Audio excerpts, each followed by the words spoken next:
Real sales starts when you listen and discover the problem behind the words.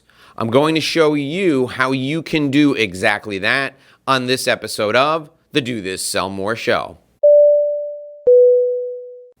Hi, my name is Dave Lorenzo, and this is the Do This, Sell More show. We're here every day with great sales strategy to help you make a great living and live a great life, and I'm thrilled to be with you. Today, we're talking about how you can grow your business by listening to what's actually behind the words. That's right. Today, I'm going to give you questions that you can use to discover what your clients really want to share with you. Here's the thing. Clients want you to help them, and your job is to help your clients in return for financial compensation. That's what sales is all about. How do you know what your clients really need? Well, they're telling you, but they're not going to do it initially at the outset. In fact, what happens is your clients will often describe symptoms and not the actual problem. It's just like when you go to the doctor. When you go to the doctor, you describe what you're feeling, you describe the symptoms, but the doctor has to diagnose the real problem. We're going to show you how you can do that today. Here's what you're going to discover today. First, you're going to discover how to say what you need to say in order to get the client to open up to you. The way that you express yourself, the way that you ask these questions is just as important as the actual words themselves. And that's the first thing we're going to share with you today. The second thing we're going to share with you are questions designed to make a connection with your ideal client. These are rapport questions. These are questions that help you break the ice. They're questions that help you connect with the client on a personal level. And they're questions that help you make sure that the client feels comfortable opening up to you. The second set of questions we're going to share with you today are called discovery questions. Discovery questions are questions that are designed to diagnose the problem. These are questions that help you get past the symptoms and get to the root cause of what's really bothering your client, what's really damaging your client's business. The third set of questions are qualifying questions. These are questions that help you uncover whether the client has a problem you can solve, whether the client is the actual decision maker, and whether the client has the money to be able to afford your services. You don't want to spend a lot of time with a prospective client who doesn't have these three things, and I'm going to share with you the questions that get to the heart of this right now, today. The fourth set of questions we're going to share are the closing questions. These are the questions that help you seal the deal. They're the questions that get the client to sign on the dotted line. They're the magic words that you've been waiting for, and we're going to do all that in the next few minutes. I want to thank you for joining me here today. This is the Do This, Sell More show, and we're with you every day. We are on YouTube and we are on the podcast. However you choose to join us, I'm glad that you're here. Thank you so much for being a part of our community. We build our community on your questions and on the things that you're thinking about. So I'd like you to share with me any thoughts that you have on the show. You can do that by leaving a review on iTunes or sharing your thoughts or questions in the comments on YouTube. The comments, the questions that you share are the lifeblood of our show. So I encourage you, share your thoughts with us however you can, either on iTunes in the review section or on the comments on the YouTube channel. We appreciate you being a part of our community, and I thank you for joining me here today. All right, let's get into how you say what you're going to say and how you can get the client to open up to you. The mindset you need to have when it comes to getting your clients to open up to you is you have to be a confident, nurturing sibling. You have to be a confident, nurturing big brother or big sister to your client. Even if your client is older than you, everyone's looking for a fair, firm, nurturing big brother or big sister to talk to. That's the mindset I want you to have when you enter into this relationship with your client. You have to walk in there wanting to help your client and wanting them to open up to you. You're going to ask your client leading questions. We're never going to ask the client a yes or no question. We're going to ask the client questions that allow him or her to open up and share their thoughts, but more importantly, share their feelings with us. That's why we're there. We want the client to feel comfortable sharing their deepest, most inner thoughts and feelings with us. So leading questions are the way to go. We're never going to ask yes or no. We're always going to ask them to elaborate. We're going to look for and listen for the feelings behind the actual words. Some of the phrases we're going to use to get the client to keep talking, and remember, the client talks 70% of the time, you only talk 30% of the time, and you're listening 70% of the time. Some of the phrases you're going to use, tell me more about that. When the client says something that you think is just the tip of the iceberg, when the client says something that you think is really indicative of more behind the scenes, I want you to sit back in your chair and I want you to say, that's interesting. Tell me more about that. The other thing you can do is you can look at the client and you can say, and? So the client says to you, I went out and I met with Joe Smith, and Joe Smith told me that he was really happy to work with me. You look at the client and you go, and? And then the client will say something like, and I was glad Joe was there because Joe's probably our most valuable salesperson. The word and, when you use it as a question, will get people to continue talking 90% of the time. You just look at them, you lean back, and you maybe scratch your chin a little bit, and you say, and the person will continue to speak. Now, occasionally, your clients or your prospects are going to say, I don't know. And you're going to think that they really do know. Or they're going to say, I don't know, but there's more to the story. So when somebody says to you, I don't know, you say, okay, you don't know. Well, who would know? Or you say, well, who would be a good person for us to ask about that? Here's the thing about I don't know. Most of the time in this process of uncovering what's going on in the client's business, what's going on in the client's world, what the client's really feeling, most of the time in this process, when a client says, I don't know, it's a put off. They're trying to keep you at a distance. So if you look at them and you go, okay, that's fair, you don't know. Who would know? Who should we ask? Where can we go to find the answer? When you show that you're willing to dig a little deeper, they're going to come back and they're going to give you the information you're seeking because they realize that you're going to keep pressing until you get to the answer to the question that you're seeking. So when they say, I don't know, you say, okay, I get it, you don't know. Who should we ask? Who would know? On occasion, you're going to get the name of a person who actually does know the answer, or the name of a person who you can continue the conversation with. But most of the time, when you say, I get it, you don't know, who should we ask or where should we go to find the answer? Most of the time, when you press through that, you're going to find that the client knows more than they're letting on.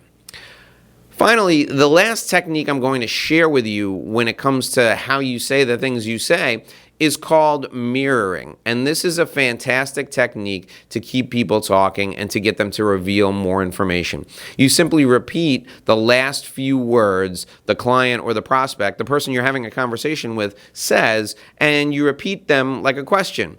So if they say, and that's when I reached out to you and called you because I think I need help. You look at them and go, need help? And they'll say, yeah, we need help because this is really costing us a lot of money. And you say, a lot of money? And they say, yeah, it's costing us about $50,000 a month, and that's really killing us. Killing you? Well, yeah, that $50,000 a month should be used to hire more salespeople. Hire more salespeople. Yes, hire more salespeople because that's how we're going to grow. What you've uncovered here is you've uncovered that this problem is costing $50,000 a month, and that's money they could use to hire more salespeople, and hiring more salespeople is really important to them. The mirroring technique is fantastic, and although it seems kind of silly when I introduce it to you here in isolation, during a conversation, that mirroring technique makes you look like a good conversationalist because you're connecting with them. By repeating the last few words the person said, they process that in their brain subconsciously as if you're listening because you are and you want to hear more. That makes them feel important. It makes them feel valued. Mirroring is one of the most powerful techniques to get someone to open up to you. Make sure you review these how you say it phrases, questions, and nurturing examples over and over again. Practice them at home, practice them with your family, practice them with your friends, and make them reflexive. When you get into an environment where you're connecting with clients, this powerful stuff is exactly what you need to use to get people to open up with you. Now, let's look at some of the questions you can use to break the ice. These rapport questions are amazing at connecting with people when you first meet them. The first rapport question, it's really a phrase and then a question, and I use this all the time. I tell people that I admire something about them, and then I ask them how they did what they did. For example, if I'm going to a sales meeting with someone who runs a large CPA firm, I will say to them, it's really amazing that you're doing $15 million a year specifically in audits. I really admire how you did that. How did you build this great business around audit process? They'll tell you exactly how they did what they did. First, they're going to be flattered, and then they'll share with you some of the information. So here's the routine. I admire blank. How did you do that? I really admire how you were able to cut through all the clutter in a recession and connect with people in a way that enabled you to grow your business 20% per year during the 2 years where the GDP had negative growth. How are you able to do that? I admire, and how did you do that? I admire this. How did you do that? That is a great way to get people to open up. I admire the fact that you were able to recruit and train 15 new downline sales representatives. How are you able to do that in this tough labor market? I admire blank. How are you able to do that? Gets people to open up. They feel like you're flattering them, and flattery works every time. All right, the second great rapport question, I ask people all the time, and I do this in informal settings as well as formal settings. I do it at cocktail parties, and I do it to open up sales meetings with people who I just met. I say to them, before we get started, I always like to ask people, what was the most exciting thing that you did last week? And they look at me like I'm crazy. Yeah, what was the most exciting thing you did last week? It helps me get to know you a little bit better. I'll tell you the most exciting thing I did last week was, and I tell them, what was the most exciting thing you did last week? Make sure you always have a good example yourself to share with the other person, but asking the person what the most exciting thing they did last week immediately brings something exhilarating to their mind. It will connect with them on a personal level, and it gets them to open up and feel comfortable with you. It's so much better than asking about the weather. It's so much better than asking about how they're doing today. What was the most exciting thing you did last week? And they'll look at you and you say, well, the most exciting thing I did last week, I went to a New York Yankees playoff game with my son. It was a great time. He actually got a ball from a player during warm-ups. It was fantastic. What was the most exciting thing you did last week? Here's the most important part of that. Only share the example if the person is struggling to find something. If they're not struggling to find something, don't brag. Don't share your own example first. But if they're struggling to find something, share the most exciting thing you did last week. Typically, you can share something with your family or you can share something you did with your friends. I went mountain biking and I rode 23 miles for the first time ever. I felt so exhilarated after I finished, but then the next day I was really sore. That was the most exciting thing I did last week. What was the most exciting thing you did? That question puts everything on an even keel. It connects on a personal level, and it's a great way to break the ice. The next question is more of a business question. So I like to ask this question when I'm meeting someone for the first time or at a networking event.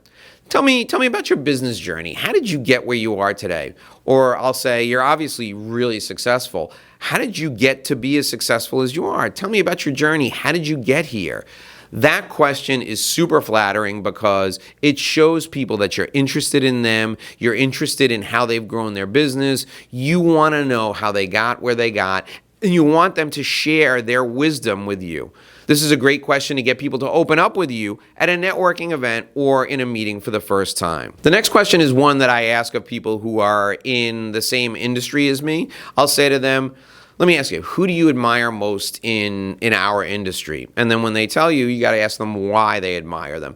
This question is great because it shows what their values are, it shows what their ideals are, it shows who they connect with on a personal level. Who do you admire most in our industry? And then when they tell you, why do you admire them? What qualities do you think they have that you would like to emulate? That type of thing is great to get them to open up. And if you want to make it even more personal, you can say, growing up, who did you admire? Did you always want to be in this industry? And who is your idol? That type of thing is fantastic because they'll tell you their origin story. They'll tell you how they got involved in this in the first place. And that's really cool because they'll think you're super interested in them. And that's what you want. That's how you connect with them. That's how you bond. And that's how you build rapport. The final question in this area is really good for opening things up on a lighter note. If you walk in and you get a big smile from the person you're going to meet with and you shake hands with them, I always say this. I say, when you open up these meetings, people always ask, how is it going? Or they talk about the weather. You know a question I like to ask people? Maybe you'll find it a little silly. What was the last great laugh you had recently? Or what was the most recent laugh you had? What was the most recent thing that was super funny that you experienced? And then again, you have to have a good example. And usually the best examples are self-deprecating humor. The best example that I'll give is I'll say, well, walking over here, I accidentally tripped and I dropped my briefcase in the fountain in the lobby. My briefcase is all wet now. That's just an example of something that I would say. I went back and left my briefcase in the car because it was all wet and I didn't want to walk in with a wet briefcase. Or I'll say, a couple of days ago I was going to a meeting, and this is actually a true story. A couple of days ago I was going to a meeting and I was walking through an atrium that had a fountain with a lip that was about a foot high, and a bird flew into the atrium, and as I was looking up at the bird, I lost my balance, tripped, and fell into the fountain. My whole right side got wet, and I was in the bathroom drying my leg with the hand dryer when the person I was going to meet with that day walked in and saw me. That was a little embarrassing. A self-deprecating story like that is a great way for you to break the ice, but the idea is to get the person then to say what the funniest thing they've experienced in the last couple of days was. It breaks the ice. It makes everybody feel good. You show that you can be self-deprecating, and people love that.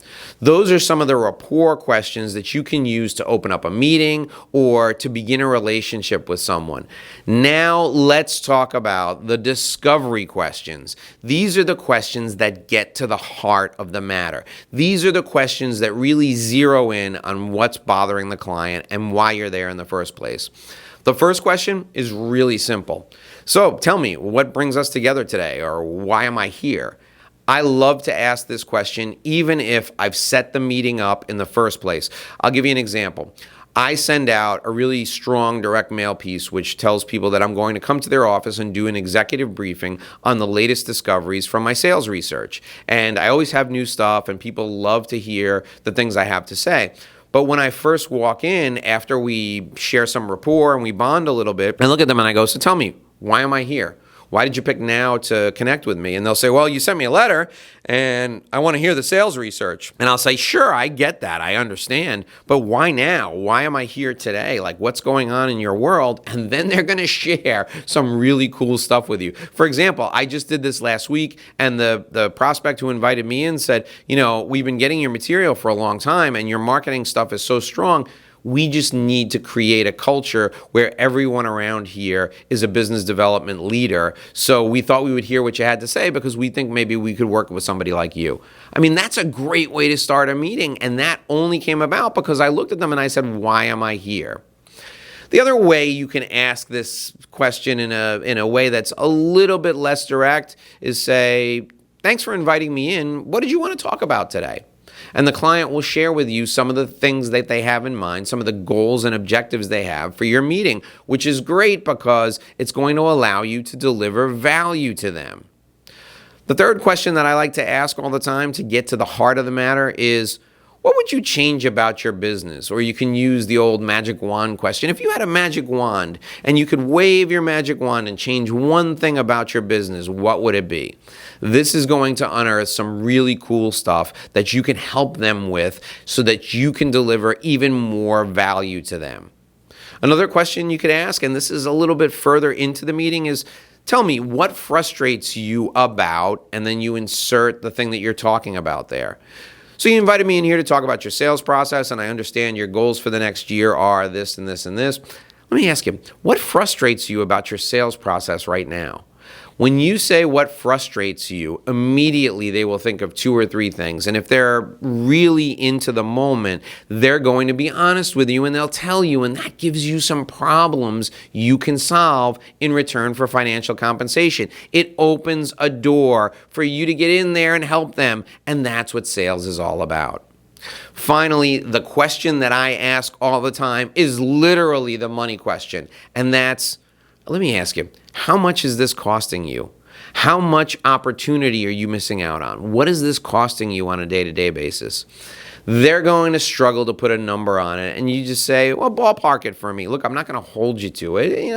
Off the record, what is this costing you? How much do you think this is killing you right now? If they give you a number, you have something to compare the cost of your services to. If this is costing $100,000 and your services are only $5,000, or if it's costing them $200,000 and your product is only $10,000, well, for a 5% investment, you can save all of that money. That's where the money question really comes in handy. How much do you think this is costing you? Because no matter what problem your client shares with you, it's costing them something in hard costs or it's costing them something in opportunity costs. You need to ask this question toward the middle of the meeting so that you can get a number and demonstrate your value. All right, now let's talk about the qualifying questions. Let's talk about the questions you can ask to make sure that the person sitting in front of you is the right person. The first question I always like to ask when it comes to qualifying is, what resources do you have to apply toward a solution to this problem? What resources do you have to make this whole thing go away? And they'll look at you and they'll go, resources? What are you talking about? And I'll say, well, there's a number of resources we're going to need to help you fix this. The first is time, right? Were you planning on spending some time to improve this process? And they'll say, sure, we'll spend whatever time we need. And I say, well, the second resource is money. How much were you planning to invest in solving this problem?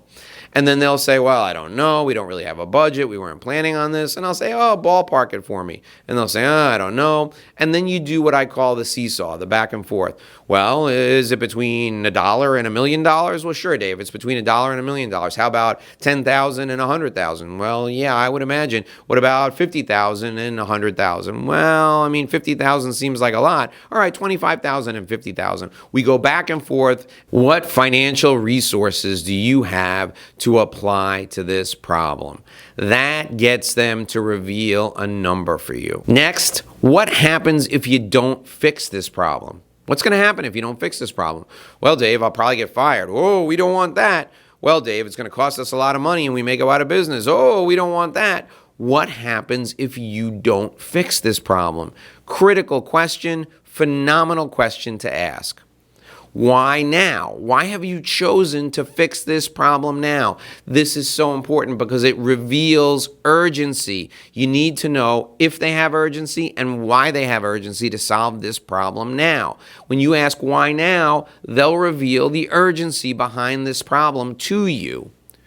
Who else is involved in this process? This helps you understand if the person you're sitting across from is really the decision maker. You know, Joe, sometimes when I come in here, people invite me in and they get all the information and they have to go back to a committee and they have to share that information with a committee. I want to make sure that if that's the case, you and I go in together. So tell me, who else is involved in the decision-making process?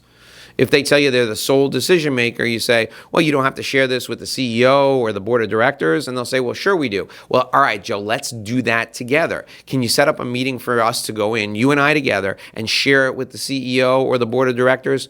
Here's the thing. You want to keep that other person included in the process, but you want to make sure you know what the process is all about.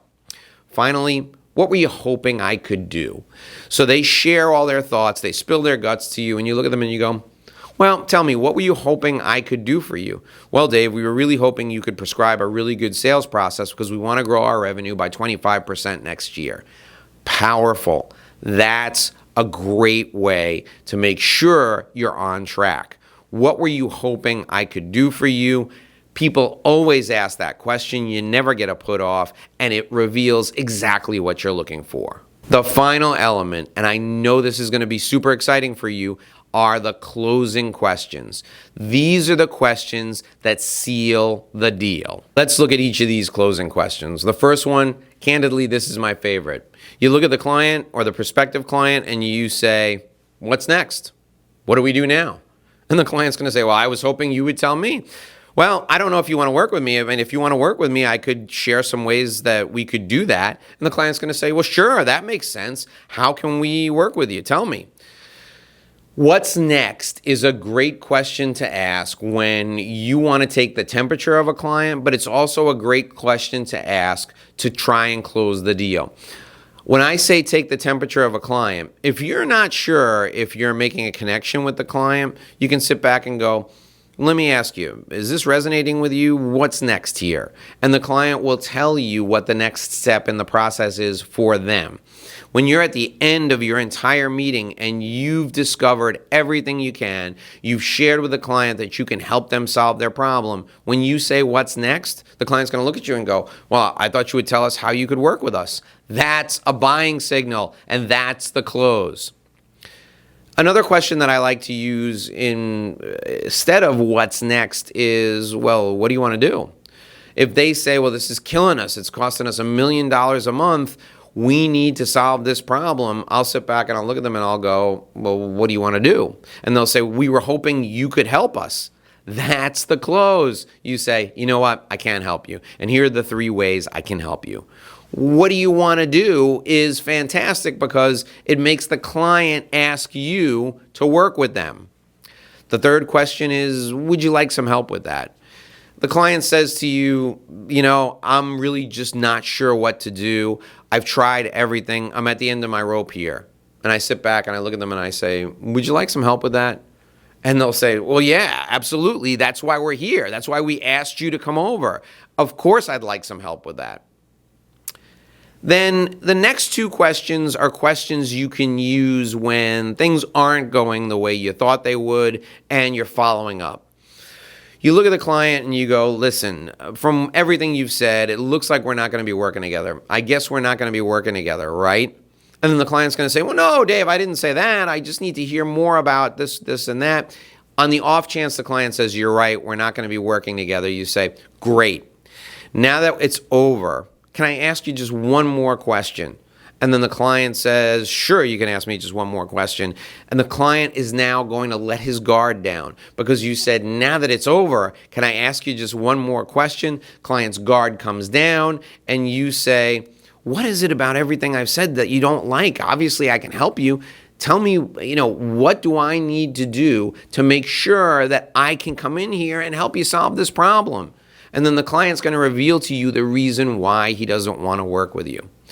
The final question is the last-ditch effort before you leave. You say, listen, since I blew it with you, can you tell me what you're really looking for? Since we're never going to work together, can you tell me what you're really looking for?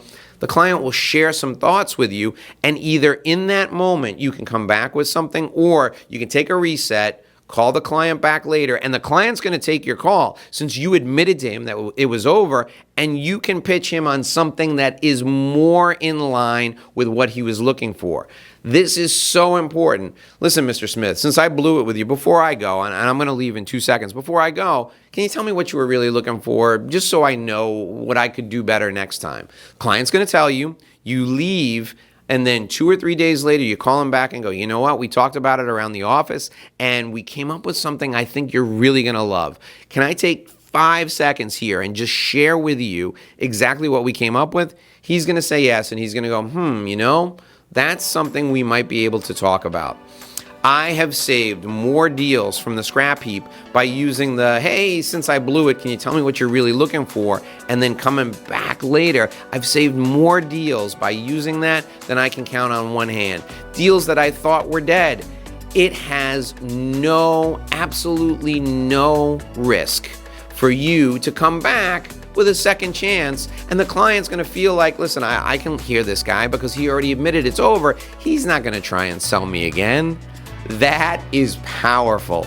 These closing questions work, and that final question, saving the deal from the scrap heap, is found money because you didn't think this was ever going to be a deal. Look, I know this is a lot of information to process. Here's what I'd like you to do. I'd like you to go back and review everything we covered multiple times. I'd like you to break it down into segments exactly the way I did when I shared these questions with you. This episode of our show, our time together today, is so powerful and so valuable, it will change the way you approach business forever. These questions are fantastic for getting people to open up and for getting deals done in a way that makes you appear consultative. I'm Dave Lorenzo, and I hope that you join me back here again tomorrow for another edition of the Do This, Sell More show. Thanks for joining me today. We'll see you right back here again tomorrow.